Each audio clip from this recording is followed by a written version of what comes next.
Hi, welcome to Budget MTG Decks. All magic fun, all cards under $1. I'm David, and this is my Soldier of Fortune, Ruud. Hey everybody, today we're going to talk about a fun and effective EDH deck you can build without spending a lot of money. Now today's deck is going to be extremely aggressive. You want to attack with all your creatures each turn. As with all decks, there's one additional build rule, that is that all cards have to be under $1 in price, so that makes for very cheap decks. There's one exception to this rule: the commander can be over $1. So let's take a look at the commander. Yeah, and do we have an awesome commander for you today? We have Iroas, God of Victory. Now for 2 generic, a red and a white mana. So for 4 mana, we have a 7/4 legendary enchantment creature. Now this guy's indestructible, but he's only a creature if your devotion to red and white is 7 or higher. Ruud, what exactly is devotion?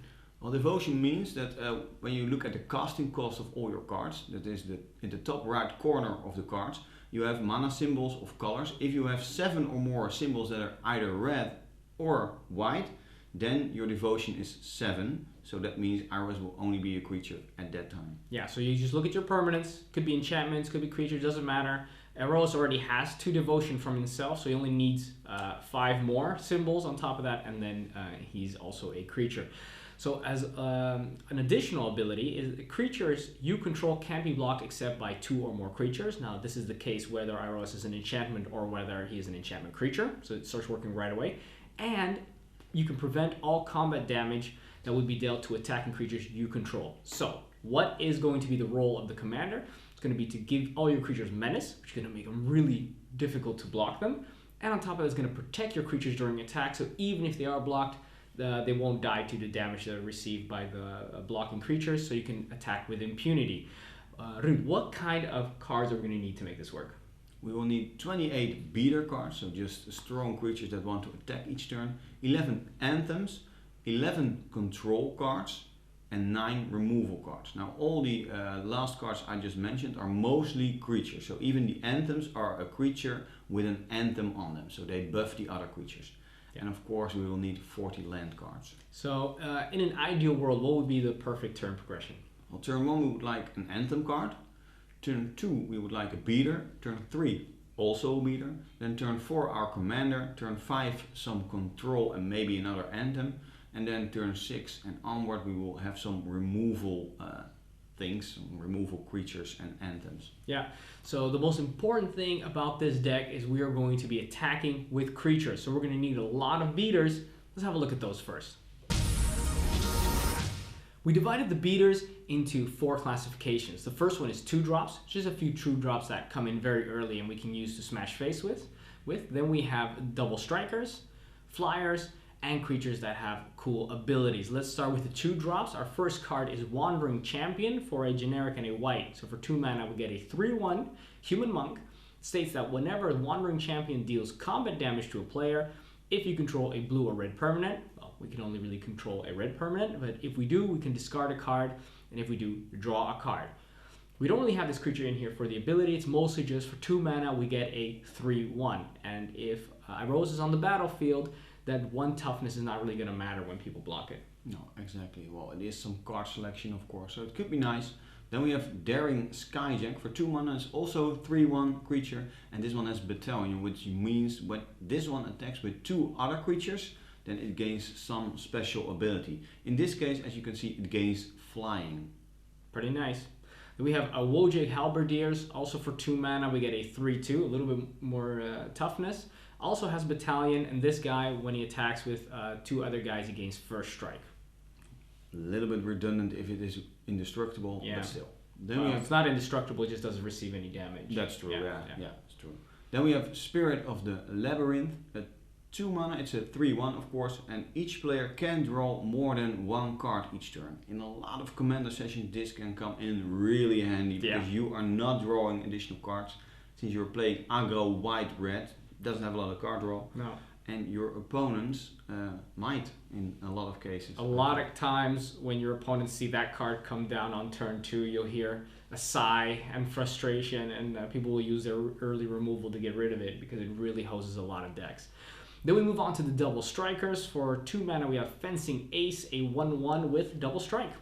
Then the next one is Boros Swiftblade for 1 white and 1 red mana. It's a 1/2 double strike. A little bit more toughness.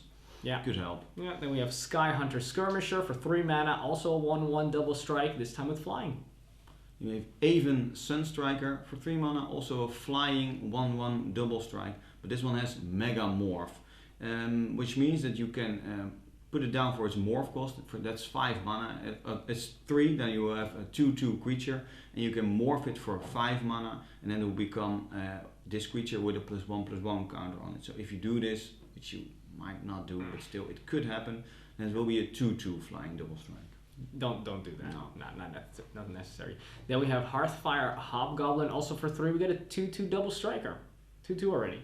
Pretty good. Very nice. Then we have Fabled Hero, also a 2/2 double strike creature for 3 mana, and it has Heroic. When you cast a spell that targets this creature, it gets a +1/+1 counter. Could be nice, but we are not going to target our creatures with spells in this deck. So it's just double strike. Exactly. Then we have Iroas Champion. Obviously, we can't have an Iroas deck without his champion, and she is for 3 mana, also a 2/2 double strike. Then we have Silverblade Paladin for 3 mana, a 2/2 soulbond creature. When you bond it, when it enters the battlefield, or when it's not bonded and another creature enters, you can bond it. Those creatures will both get double strike. So this one will get double strike in that case, and maybe Iroas. That would be pretty sweet. 7 double strike power. That's insane. That will you can just win with just your god attacking then. Yeah, insane. Then we have Hound of Gristlebrand for 4 mana. We get a 2/2 double strike, but this creature has Undying, which means when it dies, you return it to the battlefield with a +1/+1 counter on it, which is pretty sweet. Of course, if it dies again after that, it's just dead. Yeah, true. Then we have Wrecking Ogre for 5 mana. It's a 3/3 double strike, and it has Blood Rush. You can discard during the attack, and target attacking creature gets +3/+3 and gains double strike until end of turn. Nice. That's really insane. Iroas would become a 10 power double striker. Yeah, Swinging and for maybe you do this after blocking, of course, and maybe it will already have an Anthem on the battlefield, so it could be instant kill with commander damage. Yeah, and lastly we have the Dragon Style Twins for 5 mana. We get a 3/3 double strike with Prowess, and Prowess states that whenever you cast a non-creature spell, this creature will get +1/+1 till the end of turn. The real reason why we have all these double strikers, you may think, oh, they're all, power 1, power 2, maybe some are power 3. But the point is we're also going to have a lot of Anthems, which are going to pump our creatures, which means those double strikers are going to be even more dangerous. Then we can move on to the flyers. First one is Sky Knight Legionnaire for 3 mana, a 2/2 flying haste. Then we have High Spire Mantis for 4 mana, and we have a 3/3 flying trample creature. And last of the flyers, we have the Bassandra Battle Seraph for 5 mana. We get a 4/4 flyer. It also states that players can't cast spells during combat, so we won't get a lot of surprises coming at us at that point in time. And also for 1 red, we can make a target creature attack this turn if able. Nice if we have maybe a couple of double strikers open and we make somebody attack a utility creature into us and we block with our double strikers. It's kind of like removal, so that's pretty sweet. Then we have the ability creatures. The first one is Tajik Blade of the Legion for 4 mana. It's a 2/2, which is indestructible. And it has another ability. It has Battalion, and when Battalion triggers, so 3 creatures attack, including this one, then it will get +5/+5 until end of turn. So it will be a 7/7 indestructible in most cases during the attack. Also nice that this one gets double strike. Yeah, would be nice. Then we have a Brian Stout Arm for 4 mana. We get a 4/4 lifelinker. I mean, for that price, that's amazing, right? It also has for 1 red and tap this creature, we can sacrifice a creature other than this guy, and then this guy deals damage equal to the sacrificed creature power to target player. So we can gain a little bit life because Brian has lifelink, and we can also just, when you need to do a few more points of damage, you can't really get through for some reason. It doesn't happen very often, but it does give you that possibility. So it's pretty cool. Then we have Hellrider for 4 mana. It's a 3/3 haste creature. And whenever a creature you control attacks, this creature, Hellrider, deals 1 damage to defending player. So there will be a lot of additional damage. Exactly. Then we move on to Fellhide Spirit Binder for 4 mana. We get a 3/4. I really like this guy. He's got Inspired and states that when this guy becomes untapped, you can pay 2 mana. If you do, you put a token onto the battlefield. That's a copy of another target creature, except it's also an enchantment, and it gains haste. So basically how it works is in your turn, if it doesn't have summoning sticks, you're going to attack with it. And you're always going to attack with it when Iroas is on the battlefield because people can block it. It doesn't matter. It's still going to survive. And then at the beginning of your next turn, you're going to untap it. You pay the 2. You make a copy of one of your best creatures that you have, and then you can attack with that one. And it's going to get exiled at the end of the turn. But if you have something really cool, really strong, you get another one of those. Pretty sweet. Really, really aggressive. Maybe you can put it on some creature with an additional ability which helps you a lot, or maybe some Anthem if you need it. Yeah. Really aggressive. Good options. Then we have Flame Rush Rider. For 5 mana, it's a 3/3. When this one attacks, you may put a token onto the battlefield tapped and attacking. That's a copy of another target attacking creature. And you can exile the token at end of combat. Well, not the same as Valhalla Spirit Binder, but it also creates a token which gets exiled at end of turn. Yeah. But then during combat. It also has dash, which means for 4 mana you can put it in a turn and it gains haste. So you can attack with it right away, and its ability will trigger, of course. But then you need to return it to your hand at end of turn. Yeah. So it does protect the creature a little bit. It could help. Maybe it's just the last push you need, so you need to do this.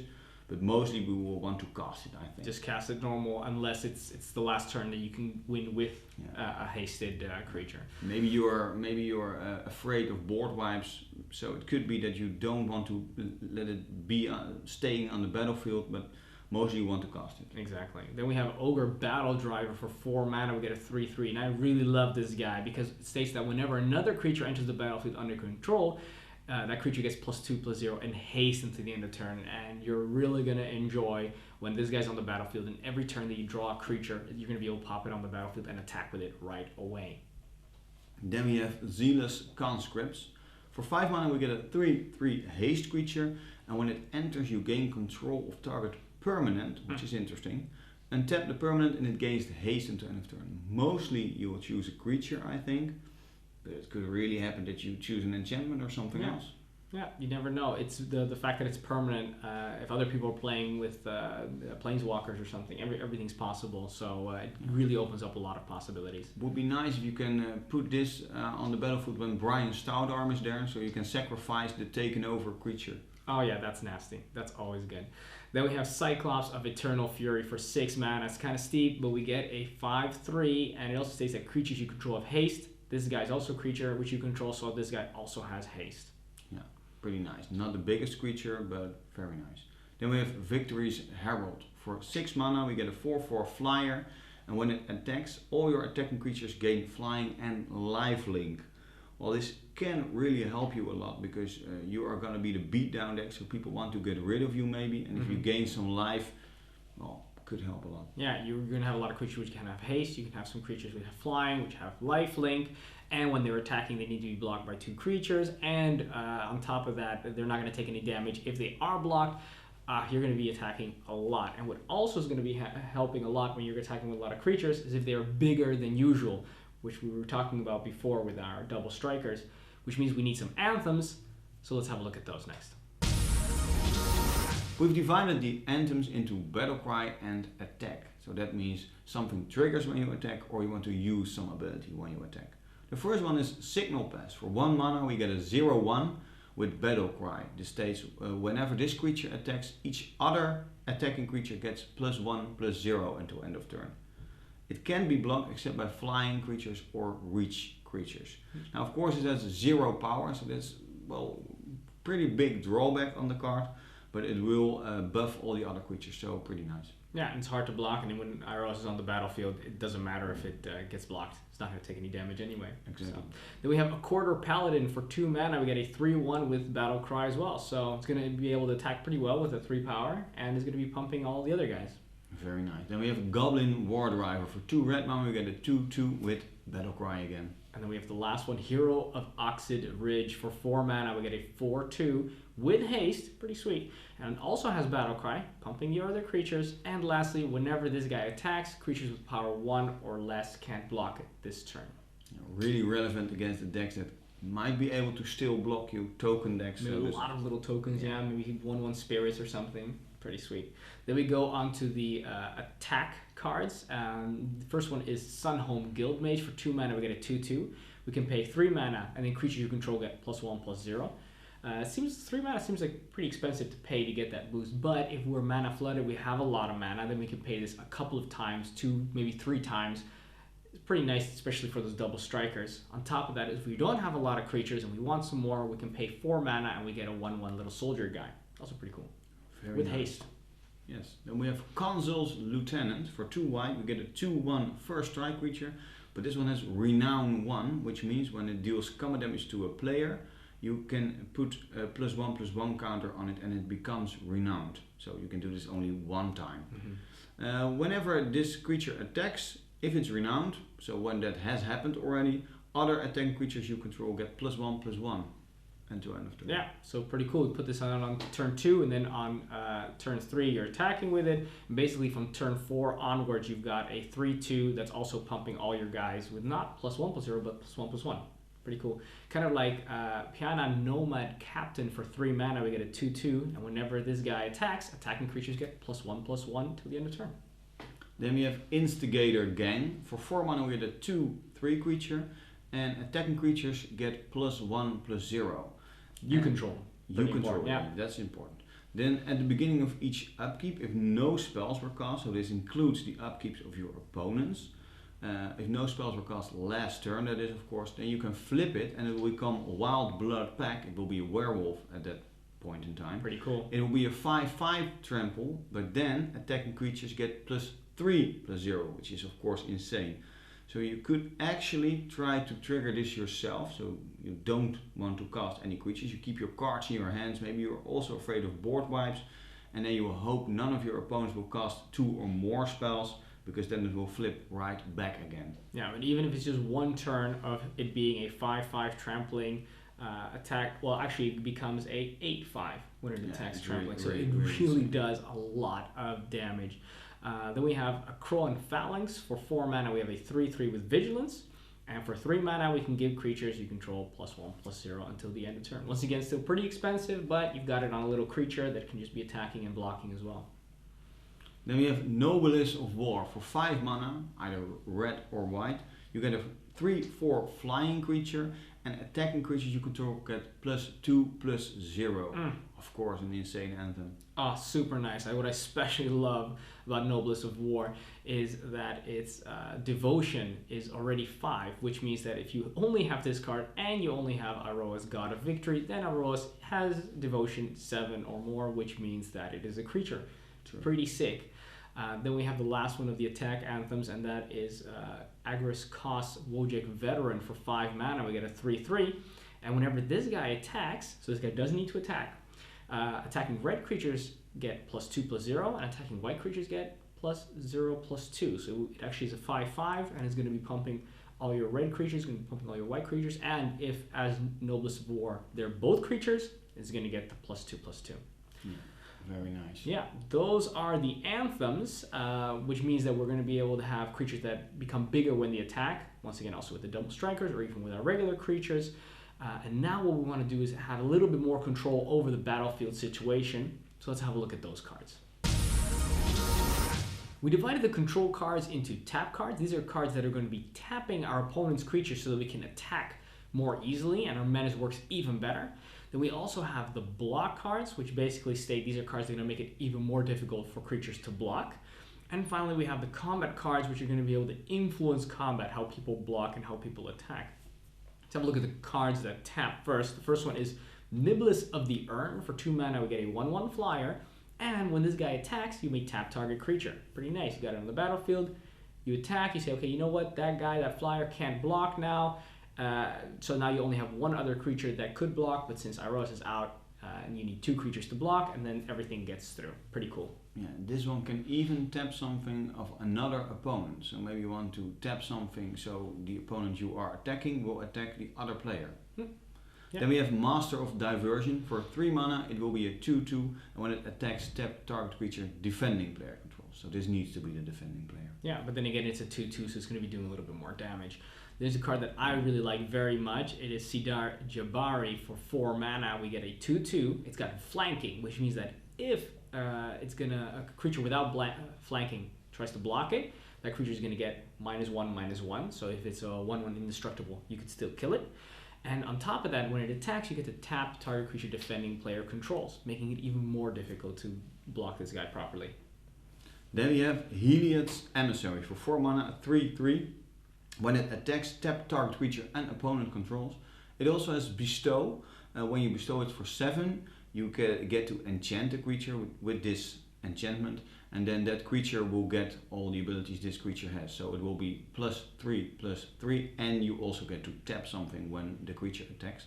On top of that, when the creature would leave the battlefield, then this enchantment will become a creature again and it will stay there. Yeah, that's pretty cool. Then we have Gerard Compassion for 5 mana. We get a 3/4 legendary human creature. And it states at the beginning of your upkeep, you gain 1 life for each card in target opponent's hand. Now this is Commander, so you're going to have somebody who's always got 7 cards in hand, maybe even more. So that's a great way to gain a little bit of life every turn. On top of that, you can pay 4 mana and then tap target creature. You can only activate this if you're attacking with Gerard. Normally that would be a big problem, but Iroas usually protects Gerard from dying in combat, so you can just do that. And of course, if you got 8 mana, you can do it twice. Then we're going to look at the block cards. First off, we have Fire Fist Striker. For 2 mana, you get a 2/1 with Battalion. So when you attack with 3 creatures, including this one, then target creature can't block this turn. Yeah, very simple. Easy. Yeah. Thundersong Trumpeter is next. For 2 mana, we get a 2/1. We can tap this guy to make sure that target creature can't attack or block this turn. So usually we use it to make sure something can't block. You know, something's in an ugly situation, before the combat phase, you can say to somebody, you know what, that creature can't attack, and tap your Thundersong Trumpeter.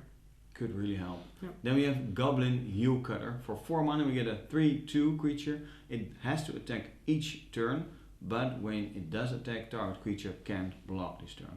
Also has dash, as we discussed before. You get to play it with haste, and you get to return it at end of turn. This one doesn't have to attack each turn, though. That's the other one.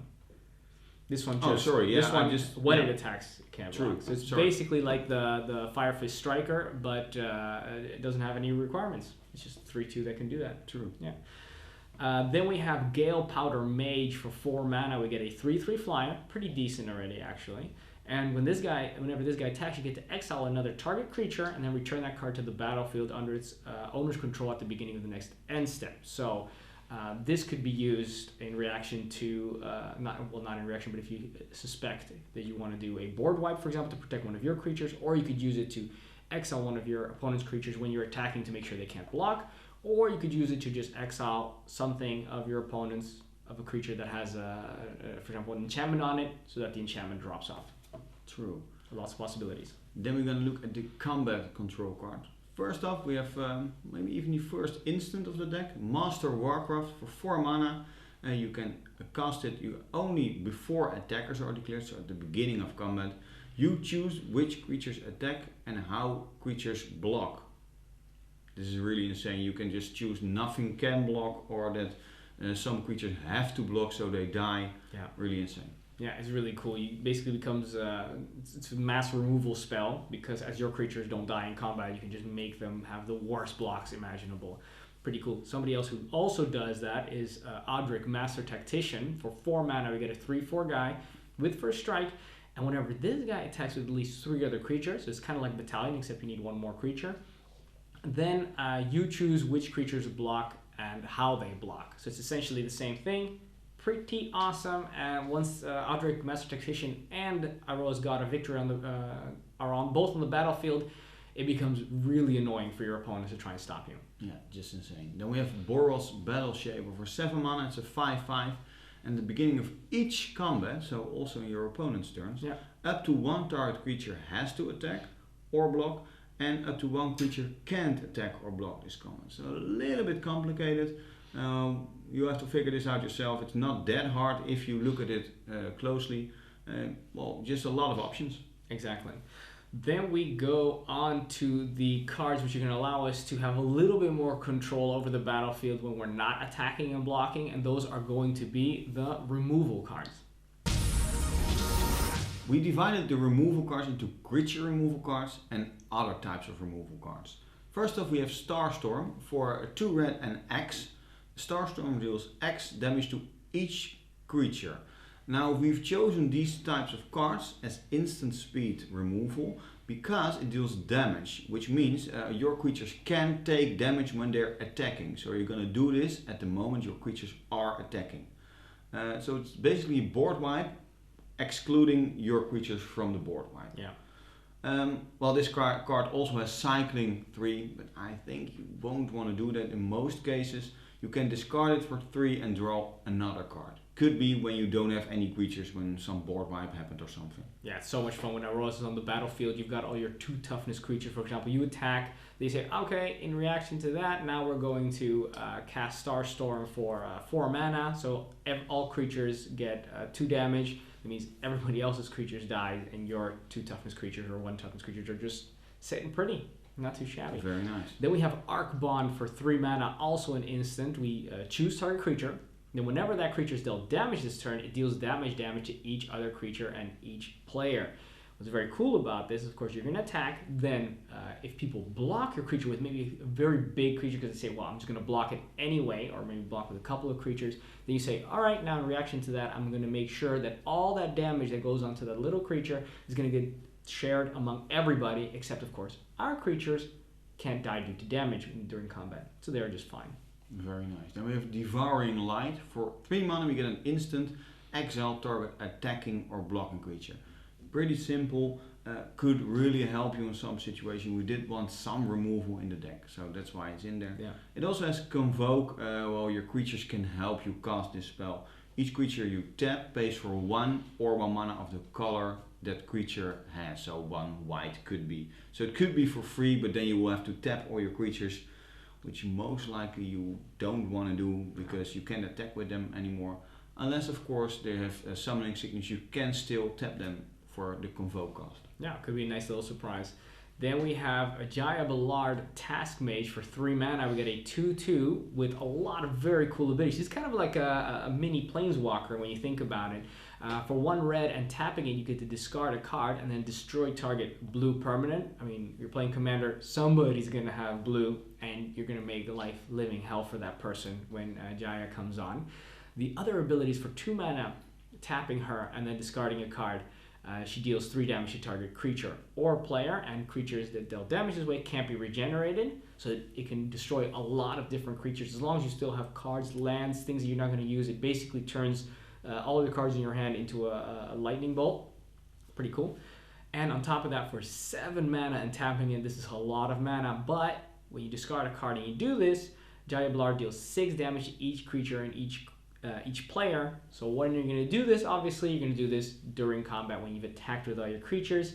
She won't survive the process because she has to tap herself, so she can't do it when she's attacking, but you know what, for the greater good, right? Yeah, very, very nice card. In a lot of situations this will really help you out, especially against some kind of dissipation field David has sometimes. Something like that, you get to just destroy a blue permanent. Yeah. People really hate it. I don't like that. It's always good that she doesn't have haste, because then you still have a turn to do something about it, unless of course you've got one of those creatures that give Jaya haste, in which case you're pretty much in trouble right from the get-go. Yeah. Then we have Soltari Guerrillas. For 4 mana it's a 3/2 shadow creature, so it can only be blocked by shadow creatures, and it can only block shadow creatures, but you're not going to block with it. For 0, the next time it will do damage to an opponent, you can choose to make it do damage to a creature instead. So it's removal. That's what it is. It's perfect removal. You're attacking, it's going to get through, because people are not really running a lot of shadow, and then you're going to be doing 3 damage, but maybe even more because we've got a lot of Anthem effects. Then we have Fire Main Avenger for 4 mana. We get a 3/3 flyer with Battalion. So when this guy attacks with 2 other creatures, it's going to do 3 damage to target creature or player, and we're going to gain 3 life. Okay, gain 3 life is not too spectacular, but to attack every turn and be able to do a lightning bolt against a creature or player is phenomenal. Then we go to the other removal types. First off, we have Core Sanctifiers. For 3 mana we get a 2/3, but you can kick it for 1 white, so then it will cost you 4 mana, and you get to destroy an enchantment or an artifact. Pretty relevant. Pretty cool, yeah. Then we have Duergar Hedge Mage for 3 mana. We have a 2/2, and when this creature enters the battlefield, if you control 2 or more mountains, you get to destroy target artifact. And if you control 2 or more planes, you get to destroy target enchantment. Now we have quite a lot of planes and mountains, so there's a very healthy chance that, especially later on in the game, we have 2 of each. This creature comes in, we've got a 2/2 we can use to attack, plus we destroy an artifact and we destroy an enchantment. That's really, really nice. Then we have Return to Dust. For 4 mana we get to exile target artifact or enchantment, and it's an instant speed card, but if we cast it during our main phase, so actually basically store screen speed, you may exile another target artifact or enchantment. Yeah, so 2 for the price of 1. Not too bad. Once again, these are all our cards, but we can't get anywhere unless we have the proper mana distribution, so let's have a look at the lands. We divide the lands into 13 plains, 14 mountains, and 13 non-basic lands. We're going to start with Boros Guildgate, which enters in tap but gives us a red or a white. And we have Windscarred Crag, which is exactly the same, except it also gives you 1 life. Yeah. Then we have Boros Garrison. It enters the battlefield tap but gives you a red and a white mana, but we do need to return a land we control to our owner's hand. So this means it's a little bit of card advantage, of course. Yeah, not too bad. Then we have Scab Land, comes in tapped, gives us a colorless mana, but can also give us red or white if we're willing to let it deal 1 point of damage to us. Not a great land, but still gets the job done. Exactly. Then we have Slayer's Stronghold. Gives us just a colorless mana, but we can also tap it for a red and a white, and then target creature gets +2/+0, vigilance, and haste. Really relevant. Yeah, then we have Sunhome, Fortress of the Legion. It taps for 1 generic mana, and on top of that also has a cool ability. You can pay 4 mana, tap this land, target creature gains double strike till the end of turn. Then we have Gitu Encampment. It enters the battlefield tapped, but it gives us red mana, but we can also pay 2 mana, and then it becomes a 2/1 red warrior creature with first strike. Yeah, pretty cool. Then we have Teetering Peaks. It enters the battlefield tapped, gives us a red mana. Additionally, when it enters the battlefield, target creature gets +2/+0 until the end of turn. Not great, but just a little extra damage. Pretty nice. Then we have Windbrisk Heights. It's a land with Hideaway. It gives us white mana, but it enters tapped. When it does, we can look at the top 4 cards of our library, exile 1 face down, and put it on bottom. Put the rest on the bottom of your library. And later on in the game, when we attack with 3 or more creatures, we can pay a white mana and tap this land, and then we can cast the exiled card for free. Yeah, since we've got a lot of creatures, we're going to be able to cast that relatively easily for 1 mana. Pretty nice. Then we have Vivid Meadow and Vivid Crag. They give us both come in tapped, and they give us white and red mana respectively. They also come in with 2 charge counters, and for each of those charge counters, we can tap the land, remove 1 of those charge counters, and give us mana of the other color. So 2 times it gives us the color that it cannot normally produce. Then we have Terramorphic Expanse and Evolving Wilds. We can sacrifice this one, and then we get to search our library for a basic land card, either a plains or a mountain, and we get to put it down tapped. Pretty sweet. Well, those are the lands. Let's have a look at the conclusion. In conclusion, this deck is a lot of fun. I really enjoy the fact that you've got a deck that is super aggressive. It's in red and white, which we don't see very frequently. And you can attack with such aggression and not have to worry about the consequences. It's a very casual deck to play with. It's very simple, I think, as well to play. And you don't have a lot of very difficult decisions, because what you want to be doing every turn, you want to be putting down creatures, and you want to be attacking while you make sure that Iroas is on the battlefield. Iroas is very difficult to remove because it's an enchantment at first, and then it's also indestructible, which means it's pretty much always going to be on the battlefield. And your creatures are hard to block, and on top of that, you can use the combat tricks, well, not really literally combat tricks, but the tricks we use to control combat to make sure that your opponents have to block, lose creatures, be very aggressive. Really, really cool. Yeah, what David just explained, it's pretty hard to build a red and white commander deck. This is basically because you don't have a lot of draw options, and the only real way to go with the combo of white and red will be aggro, which is pretty difficult to do since you have more than one opponent. What this deck really does well is still give you some options in removal with your big creatures and your aggressive things in the game. So it really has just the things you need to make it work. It's still pretty hard, but I think we did a pretty nice job, David, on this red and white deck. Good that we compliment ourselves on our very great nice job. Yeah, it makes us seem very modest. It's very good. No, you're absolutely right. When it comes to when you're in a good position, you can be attacking all the time with impunity, which is awesome. When the situation is not so great, you still have a lot of double strikers, a lot of flyers, which you can use to block with. And of course, double strike has first strike first, so you're going to be able to make sure that you don't lose any creatures in that sense. And of course, some single target removal. And of course, very political, you got to make sure that you attack people that are not going to be able to attack you too much next turn as well. So you're still going to have to think with this deck. You're still going to have to think absolutely, because with attacking every turn, with everything, you're also going to leave yourself open to retribution. So always make sure that you have a plan, a contingency plan for that. On top of that, also check out the deck list below. We have it in the description. And it's also quite affordable, right? It's just below $31. That includes the whole deck. We did this calculation on magiccards.info, and we took all the medium prices of a lot of size combined, so you can really buy this deck for $31. So, well, everybody can do that if they want this kind of deck. And you should, because it's a lot of fun to play. Now we're going to ask you to subscribe to our channel, because it lets us know we're doing a good job, and then we don't have to compliment each other like this, because then that's basically like giving us a compliment, which we're very happy with. Join us on Facebook, where we can start discussions. You can ask us questions about the deck, and we're always on there, so we can just respond. If you think that's too slow, you can always go on Twitter. That's even faster. It doesn't mean we're going to be responding faster, but the idea, it seems like it's a lot faster, so just join us on Twitter as well, and ask us your questions there. Ritu, we also have a question of the day today. Yeah, which budget commander deck from our channel have you built, and why that one? You can leave your reactions in the comments below this video.